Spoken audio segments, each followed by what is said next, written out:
or some Indians, and even the Irish.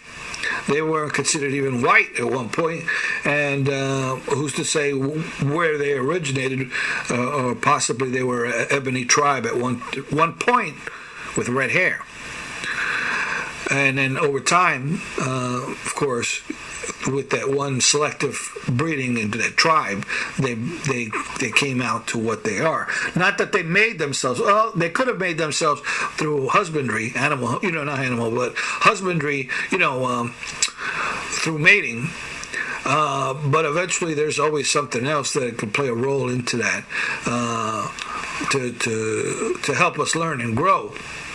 But people were ignorant to a lot of this stuff. And then you had they had put people in key positions in order to create and maintain that, such as lawyers, crooked lawyers, judges, politicians, etc., all to manifest and perpetuate this. To this day, there are people who gain money by using these words, and some people get famous just because they use God's name in vain, or they use the N-word. That's why a lot of films you see that, and people who don't use the N-word or use God's name in vain, they won't allow them to make certain movies. So you can see the chatter over periods of movies. You'll see this using God's name in vain and using the N-word and just dividing and conquer. So they're conditioning you through these movies instead of having cool relationships or families, because there's a lot of some families are just every color in the book. I grew up in like a family like that. All my brothers had afros. I didn't have no afro. I just had a big wave. In the 70s, I always wanted an afro. Everybody had the afro with the pick. With the fist and the pick. I tried, hanging out with a couple of those. They just fell off my head. My hair's a little thicker now, but during the 70s, I wanted an afro so bad. And all my brothers had afros, and I walked down the hood, and I was like, I don't know. But all my homies were, ebony, so I never really had a problem. And plus the way I carry myself, I don't play that anyway, so I never had that problem, but I always wanted to feel more in, because they always separated the people. Oh, you know what I'm saying? You're not black. Or I know people personally, I'm not going to say who, but personally, that, they're light-skinned, but they got afros. And so they're walking around just chilling, and somebody say, "Oh, you trying to be black?" I was like, how you trying to be black when your father's black? You know what I'm saying? I was like, come on, man. I said, you don't even know me for a can of spray paint. They don't even know what their own heritage is and how they came to be here or the way things work. And they try to tell you, you trying to be black. Just because they don't want you, a light skin, to have an afro, or that was a problem too during slavery. Is ebony people started popping up, especially with some people just trying to, lighter skinned people having sex with darker skinned people on a down low. So a lot of ebony people started ending up with blue eyes and blonde hair. And it was like they can't have that, especially during during slavery and during the Underground Railroad. So there was like there's too many light-skinned people. We can't have these, what they say, white people looking white saying they're black. It's confusing them. It was like, no, we can't have that. So what they did, you figure that the Underground Railroad was only for some ebony slaves, to free the slaves. No, the Underground Railroad was anybody who wanted to be free of this sort of racism. So they was sending a whole mess of what do you call them, white black people through the Underground Railroad, so then they could show up somewhere through another town and say, a white person will vouch for him, say, this is my cousin from another town, and so now the black person is a white person. So there was a whole mess of that, and so now, you say, oh, that's a white person, you don't really know who's who right now, technically, and never was, but because they want to do that, so there people will say, oh, well, the Underground Railroad, not knowing that it was used for all colors, especially for, they don't want to hold as a white people growing up being black, because then it was like, well, if we got white people being black people, then we can't identify ourselves. So they was like, no, don't do that. Anybody who's white, tell them to go through the Underground Railroad, and then they'll have a better life as a white person. So if you was born, if you was born with a mom and dad who were what they consider black, and I hate the word black, I'm only using that as an example, but sooner or later I just I don't talk like that, and it confuses people, because they'll be like, I say ebony, and they'll know I'm not using the word black. And, some people learn, some people don't. They're trying to figure it out. But in any case, they didn't want a whole mess of white people hanging around with black people saying, oh, yeah, we're black. So then you have thousands of people walking around, yeah, we're black. We're the black neighborhood. And, we're blacks. And so they was like, we can't have that. That's just going to confuse our whole politics. Now, mind you, the Ebony Brother from America, this is systemic. So this is all over the world. And to this day, you see in many Bibles where they're talking about, and I'm talking about all Bibles, Muslim Bibles or whatever, well, let's say the word black meaning is evil or ignorant, or you're supposed to be ignorant if you're black, because they're using that same language, and you was never black, or using the word dark. But in any case, they was using that Underground Railroad. They was throwing every white person that they could see. They was taking them over there and say, yo, this is your cousin from the other part of town, or this is your late uncle came from here. People were vouching for him, because they know that if they just let it slide, that they're going to have a serious major problem, when they're going to be like, oh, the blacks are in that neighborhood, and then when you go in that neighborhood, you'll see like 60% white or 30% white, and they'll be like, I thought you said there were only blacks in this neighborhood, and they'll look right up to you with their blonde hair and blue eyes and says, I am black. It got so bad that I remember even when I was a kid, they would take either blacks or certain Hispanics to be like, well, we want to see how much you know about your heritage or this or that. But if you was black and you look white, they'd be like, no, you don't qualify. I knew Spanish people with blonde hair and blue eyes. Well, they'd be like, yeah, I'm going. And it was like, no, you can't go. You're not Spanish, or you're not Hispanic. And they say, yo, you know my mama, you know my daddy. Tell them it was. And this happens all over the world, to Asians, to Muslims, to Jews. Oh, you're not Jew. You're not a Jew. You're not a Muslim, or whatever. And they're causing a lot of stress with these children. Well, you're telling them they're not who they are when they know who they are. And so. So they keep teaching this, and it's only adds to the confusion and self-hatred with ignorance. And it's if you know what's going on, it's really quite funny, because it's all illogical and ignorant. But if you don't know what's going on, it's frightening, because fear will hit you, because you don't know, and that's the way it works. Even the fear of evil is the fear of unknown. But once you know, the fear dissipates, and then what's left is love. So you're better off with a name like New Nubian or Ebony. You got to this is something that the people got to come together. I mean, and you also got to have some kind of mission statement. We, the Ebony people of, an example, we, the Ebony people of America, our inclusive fellowship of brotherhood to enlighten ourselves and people all over the world. So this ignorance doesn't accumulate, and therefore becomes more of a problem, and then you create more of a distance with other people, as opposed to creating more of a brotherhood. So they're going around teaching these little children that too, and that's all they know. That's even if they got any knowledge, and so they lack wisdom. They lack good instruction. But once you learn and understand the human instruction, boom, bada bing, you will have a good future.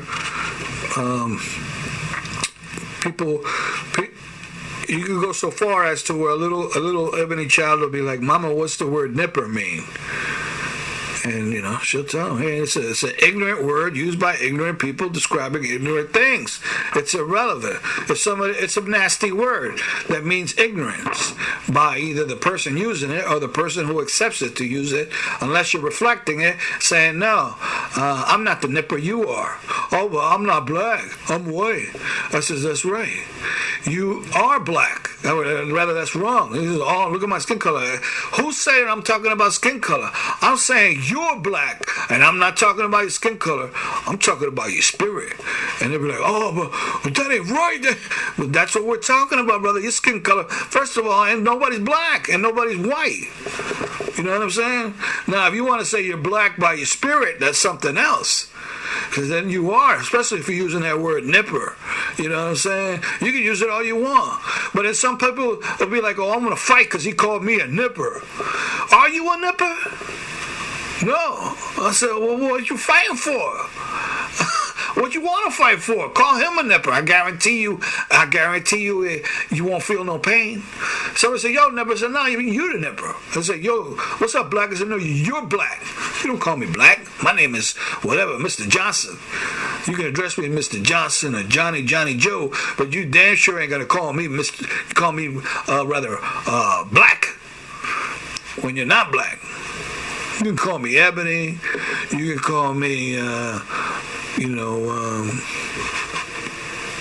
not even Ebony, because that doesn't describe you. See, they put you in a box by using one word when you're so much more. That's why beautiful is better, because and you classify for identification. We'll get into that a little later on, because there's a right way and a wrong way to classify people.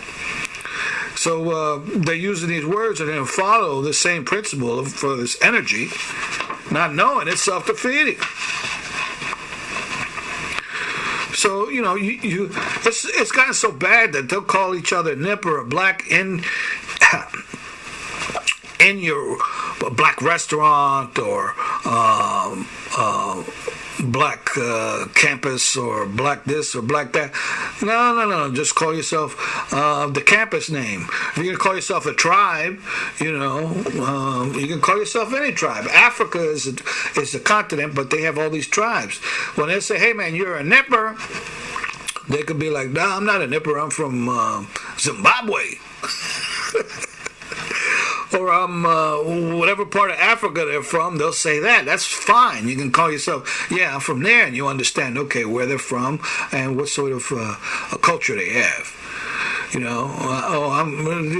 other people do that. They don't say they're white. They say they're German, they're Irish, whatever. So, you're American. Basically, you're American. And that's it, period. And nothing else. I mean, if you want to call yourself a tribe, because some of you aren't even from Africa, to just name all yourself African Americans is erroneous. If you call yourself all ebony Americans, that's a little toward a better direction. But in any case, when you follow the human instruction, you get out of that. You can call yourself. Like there were Indian tribes, you're going to call yourself any one of those Indian tribes, but you need to do it all together. So basically, you have an election, a dial-in vote or whatever, people call in and make up the names, get the top 10 who people voted for, and then people vote for the top 10 again, then the top 5, and then whatever you call. The only rule is don't call yourself black. Sure enough, don't call yourself a nipper, and you can find out something positive where you can be like, well, we're the new Nubians of America. We are the people that came from nothing and from which our history has been stolen, has been. Well, stolen is a good word, but another word has been. Destroyed. So they destroyed your history, so now you're restarting, and you don't need to take credit for every ebony person because they're not from your tribe. Now you can some people be like, oh well, because this ebony person did this 10,000 years ago, whether good or bad, you're going to take credit for it. But you can also take credit for people who are lighter skinned that you didn't even know that were ebony. But most people celebrate them as white because of their skin color, not realizing that mama and daddy were both black. And then some of them are so secretive. I'm not going to mention a lot of names. People are going to probably say, well, I'm trying to change history, but when you look at their mama and their daddy, even Adolf Hitler, they said that his family is Jewish. So it gets deeper, and it depends how deep down this rabbit hole you want to go, but you want to go down the right way to understand things. Now, some people say that Adolf Hitler didn't have any Jewish ancestry, and some people say that he did have Jewish ancestry.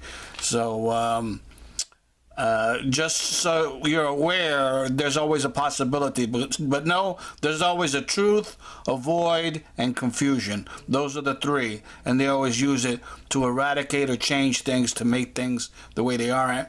So it's not to say that exact is a fact, but there's always that rumor that was spreading around, and it's always a possibility. But in either case, you got to have self-hatred in order to do that much killing with so much loathing. And what kind of history did he have that brought him on this serious loathing that he had without at first trying to attempt to communicate and add some sort of communication? He went straight for the eradication of people, like he can just disappear things willy-nilly, especially with the understanding that he had.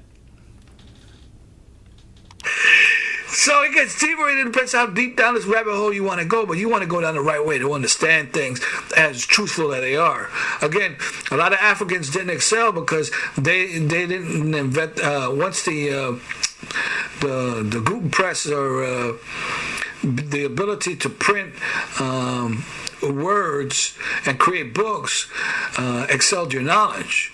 But there's a higher way in the human instruction, and that's which you take the books, you put it in words, but then you listen to it. But it's also the same, you need the same words to listen so everybody can be on the same page. But when you have all these different Bibles with different words, with different verses, I've seen the words they change, word here, word there, verse there, meaning here. Are you going literal or physically? How do you mean it? Literally? Or are you reading with pure figurative speech, or are you reading with literal speech? And the Bible is written in code. If you don't know exactly what you're reading, you're just going to preach a lot of nonsense, and that's what you have in these churches, is that they're just spouting off politics. And so whatever they read, whether it's relevant or not relevant, it's going to come to the understanding of politics of ignorance, which God does not abide by, nor wants us to abide by. So you get these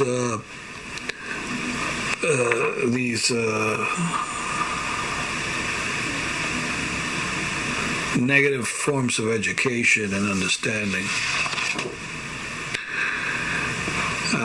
So, like, again, some people may say the N-word were first used or mispronounced from the word Nigeria or Niger, and again, you can do that in Africa because they got no relation to that. You can say, hey, nipper to a Nigerian, he'll be like, yo, what's up? What you want? What's cracking like it? What's that?